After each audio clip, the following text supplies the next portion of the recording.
So it's 2026, which means I'm going to assume that you've already received reports that people have sent to you through Power BI, and they're really powerful. So this one that I've done here is an example of a standard kind of report that you'd use in marketing to work out whereabouts all your leads are coming from versus how much you're spending to get those leads. And with just that little bit of information, what you're able to do is to work out whereabouts you should be spending your money. So if we have a look at this little dashboard that I've done here, we've got cost. This is how much I'm spending on my marketing, and applications, and then paid applications. I've split this out. And because it's done in Power BI, I can easily filter this. So if I just want to look at paid applications, I click that button and there we go. It's just showing me how many applications I received through paid. Or if I want to break this down and say, great, well, paid, but how many of those paid applications came from LinkedIn? There you go. Or how many came from Facebook? There you go. And why this is useful is because it would allow you to spot trends and to work out whereabouts you can make changes, because everybody's skint at the moment and you need to get the most return for your investment. So I'm looking at this one, I'm going, okay, let's have a look. Most of my leads are coming through from paid. Okay, so that's where I'm going to focus. I'll just switch paid. And then I'm going to go, great, okay, my cost per lead, so my overall cost is 37p, good. But is that different between sources? If I click LinkedIn, how much is my cost per lead there? Well, it's more. And Facebook, less. So that's telling me something straight away. It's saying that if like for like, I can get good quality applications through one source versus another, maybe that's where I would want to go. Cool thing about this is it works off. I mean, you can pull data in from any source you like, really. But I've done this just from a couple of different spreadsheets, and I'll show you what those look like. So the first one is a list of all the applications that I've received. This is all fictional data, but it'll give you the idea. So what I've got here is I've got a lead that I've received, when I received it, where I received it from, and whether that was a paid lead or an organic lead, something that came through naturally from that channel. So that's my applications. But then what I've also got is one that shows me whereabouts I was spending my money and when I was spending it. So I've got, Facebook in January, I spent a tenner. LinkedIn in March, I spent a fiver. So I'll show you how you can pull those into Power BI. So that's what we're going to use as the source for this demo, just those two spreadsheets. Okay, so there's two elements to Power BI. The first bit that you see in here, this is generally what you would send to somebody. But in order to make this, you need to use Power BI Desktop. So I'll open that up.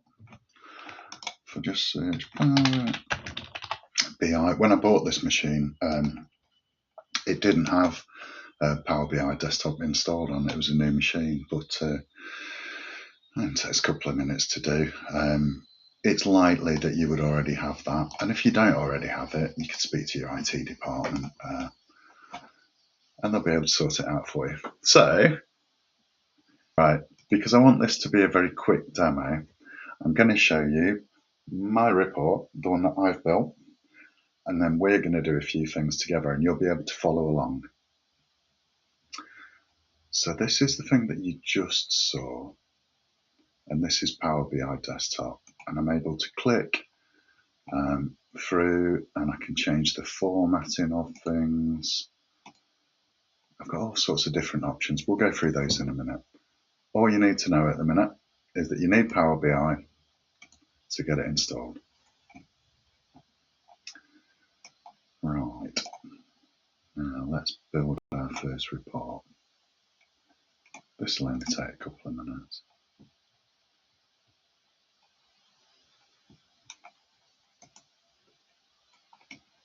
Okay, here we go. So we're starting with a blank screen. First thing that I'm going to need to do here, well, first thing I'll do is I'll save a copy of this. When I'm working on Power BI, let's go demo 1. What I do is I save my work as I go along. And that way, if I get stuck or I do something wrong, I can go back. So I've saved a copy of that. Brilliant. First thing I need to do is to get some data into this. Now, what I could do, and on the Microsoft course, they'll show you how to do this. I could just import data directly from a spreadsheet into Power BI, do all the magic, publish it, and away you go.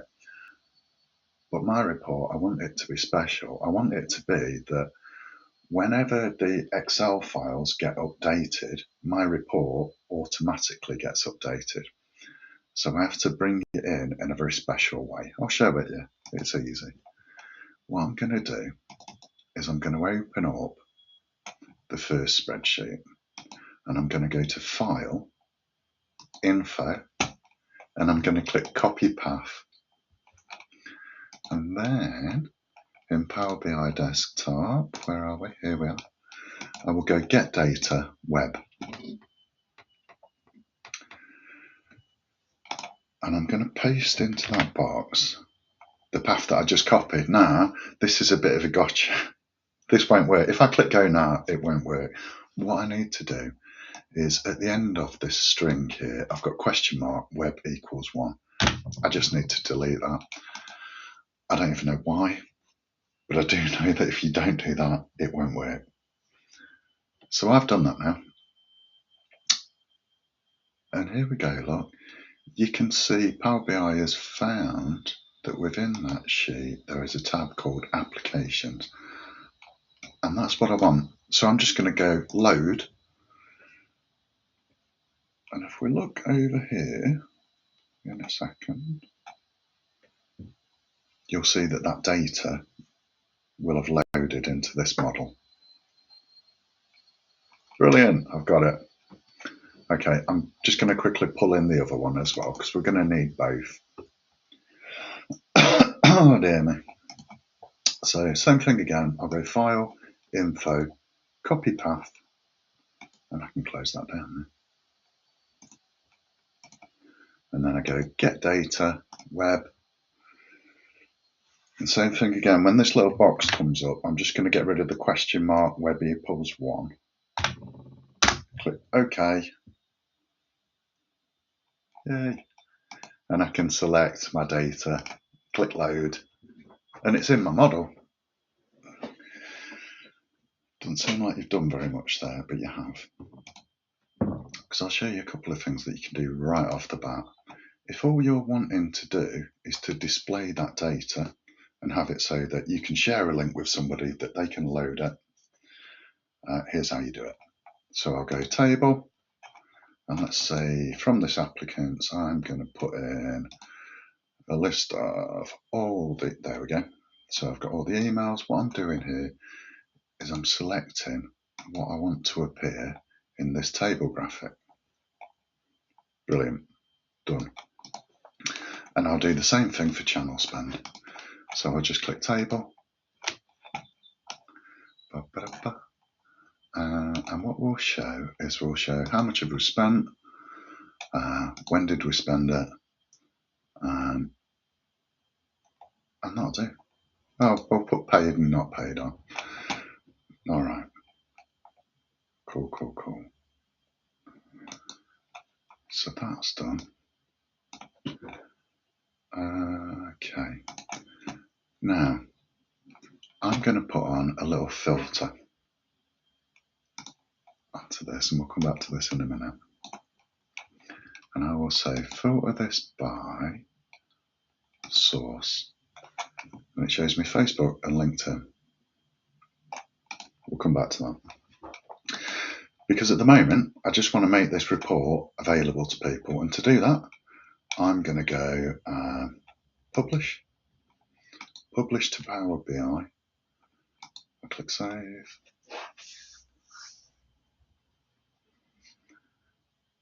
Now, by default, you will have one workspace available to publish to. What you can do in the Power BI service, in fact, I'll show you, is you can create multiple workspaces so that you can kind of chunk your reporting into groups and make that workspace available to only a subset of people. It's a way of organizing your files.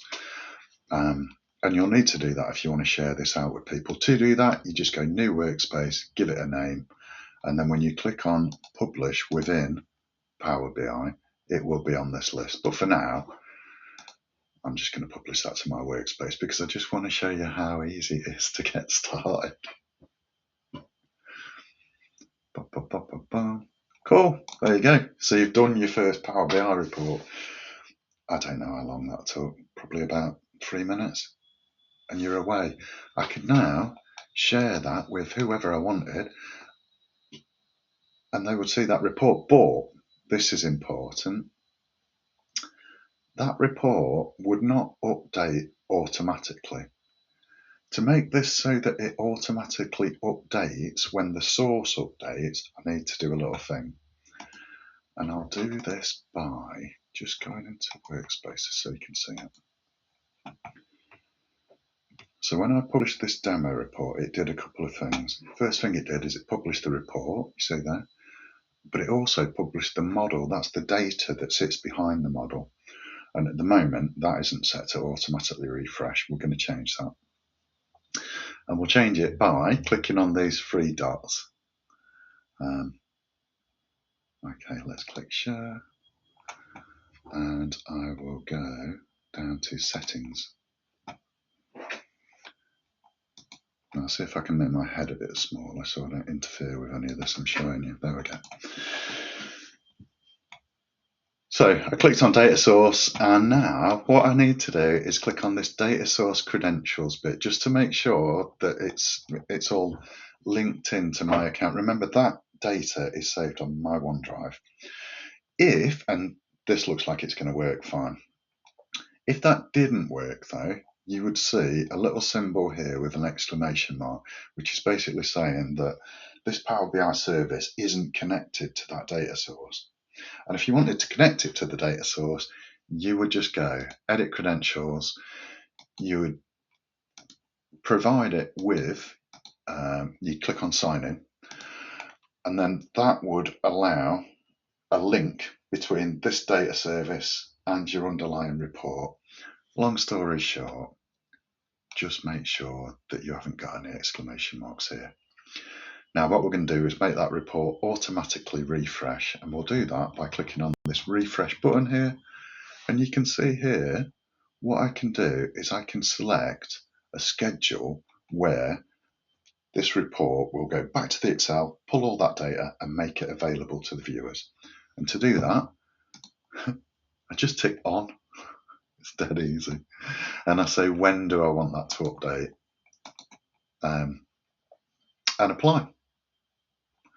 So there we go. That would give you a self-updating report, which is brilliant because sometimes when you're making these reports, you're making it for somebody else. And they don't want to have to chase you for the reports. They just want them to work, to be there. And let's imagine that you go on holiday for 3 weeks and you hadn't done that. They would be looking at data that is 3 weeks old. So automatically updating reports, really useful stuff. So let's have a look at this slicer that we've put on here. What we're going to do here is remember what we've got here is we've got applications on the left, and on the right, we've got the spend data, how much we spent for these leads. And I'm going to click on Facebook. And what it's doing, you see how it's filtering on the left, it's filtering this visual, but it's not filtering the one on the right. That's because there's no connection between those two data sources. You've brought them in, but we need to do a little bit of what they call data modeling. I'll show you that. First thing to note, okay, so joining these things together, data modeling. I've got my two tables. If I click on this tab, which is model view, I'll be able to join these two tables together. Now, I'll show you the bad way of doing it, and I'll show you a better way of doing it.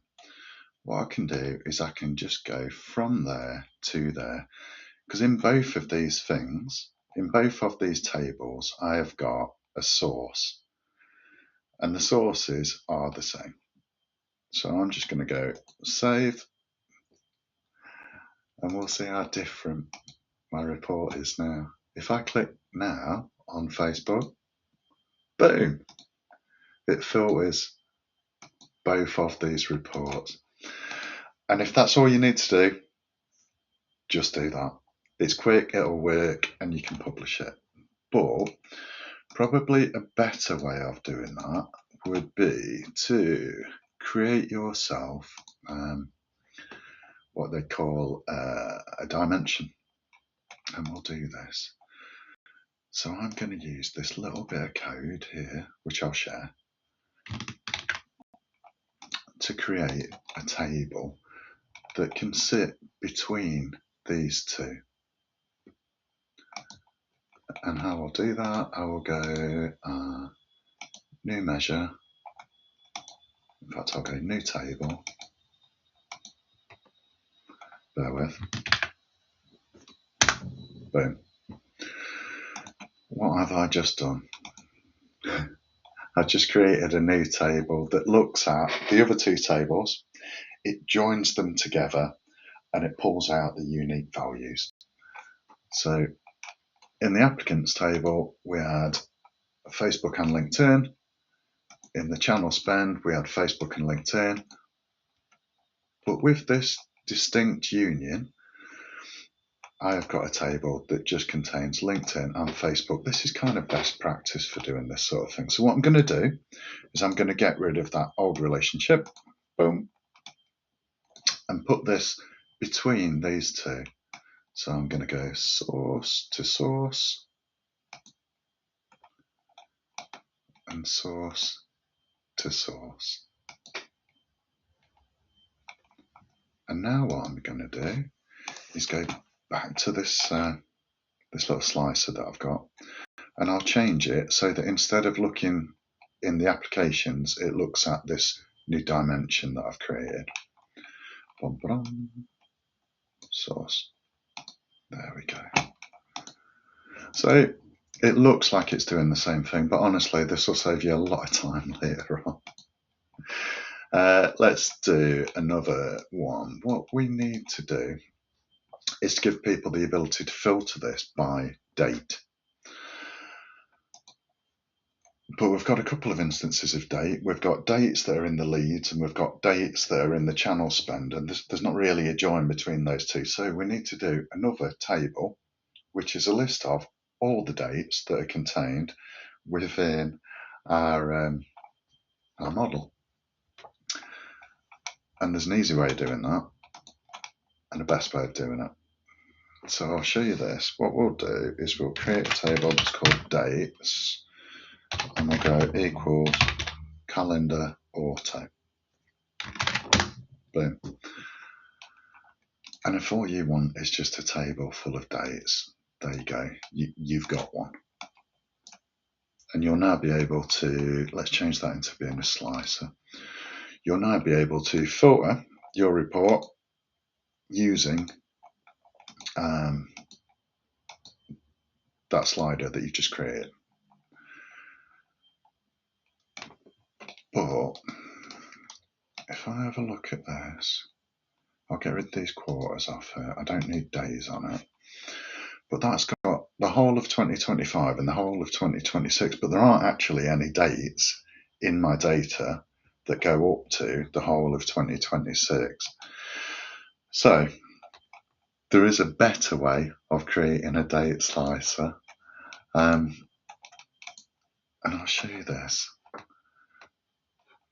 What we can do is we can go, we're going to combine all of the dates that are in one table, all of the dates that are in another table, and then we're going to return those dates in a particular format. I will just share this with you. So if all you want to do is get started quickly, just paste this in. But let's do a new table.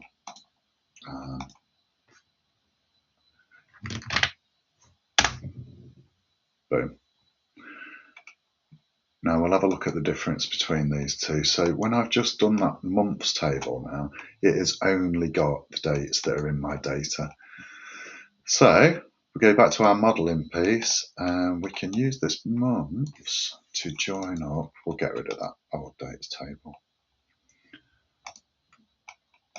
And we'll use that to join up these two tables. So we've got a couple of joins here. So I'm going to say join that and that.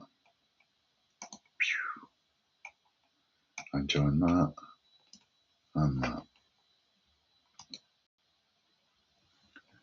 And now on my visual, I'll be able to just pull on another slicer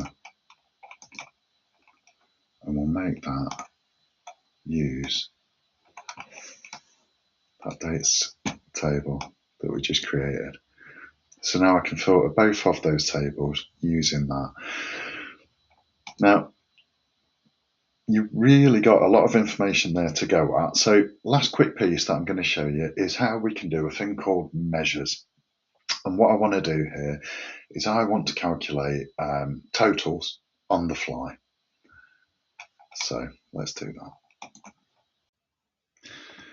So what we're going to do now is we're going to create a measure that shows us the total number of applications that we have received. And we'll do that by going modeling, new measure. Well, what we've done here is the total cost. So the total cost is the sum of all of the channel spend. So channel spend, remember, that was in the spreadsheet where we had the marketing sources. And if I drag this measure on here, and we'll just make that into a card, we'll see, look, for the selected range that we've got, we have spent £20. For the total range, we've selected 334. So that's great. That's good as a first measure. Now what we're going to do is we're going to do another measure that shows us the total leads that we've received. And how can we do this? We will just go total applications.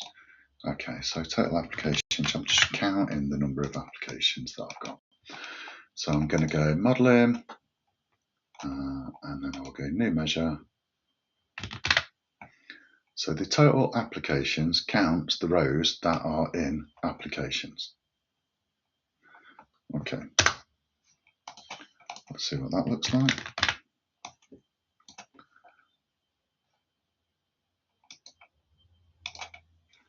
Yeah, that's about right. So I've got two things. I've got the amount of money that I've spent and I've got the total number of applications. Now we're going to do another thing just to finish this off. And we're going to say, okay, give me the cost per application. So that is going to be the total amount that I've spent divided by the number of applications that have been received. So now what I want to do is to get the total cost per application. So I want to divide this total cost by the total applications. And I can do that just with this little script here.